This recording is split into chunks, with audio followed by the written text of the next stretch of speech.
Just मां ये verify पियो करणु चाहियां न कन्फर्म करे बहरहाल मूड खे लाइट कयूं था ॿियो तव्हां ड्रामनि ते बि ईंदासीं खोड़ सारा ड्रामा कया आहिनि खोड़ सारा आर्टिस्ट केटीएन मां जा मेन प्राइम बाली मां उहे चवां थो माना मुंहिंजे क्रेडिट ते हा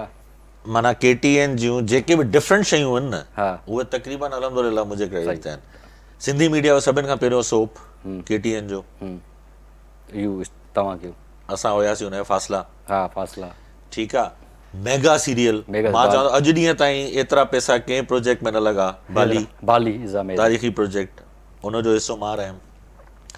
सेकेंडली कशिश ते मुंहिंजो हिकिड़ो गानो अथई मुंहिंजी डायरेक्शन में नजफ़ जो सदा मुरकंदा सदा मुरकंदा उहो पहिरियों गानो हा आहे जेको छोकिरा छोकिरी लव स्टोरी हा ब्रेकअप मॉडलिंग शॉट्स खां हटी करे हिकिड़ो पीउ मां तां रिलेटेड गानो ठहियो हो। इहा शइ मुंहिंजे क्रेडिट ते हुन खां पोइ त ख़ैर ताहिर बि हुनजी कॉपी ठाही हुई हा पर फर्स्ट गानो हुयो कशिश जो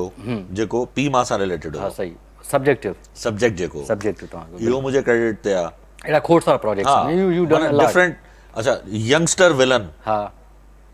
उन महिल ताईं विलन जेके आहिनि उहे यंगस्टर्स माना हीरो टाइप जा विलन न आया ठीकु आहे। मूं पहिरें दफ़े हीरो जो कैरेक्टर छॾे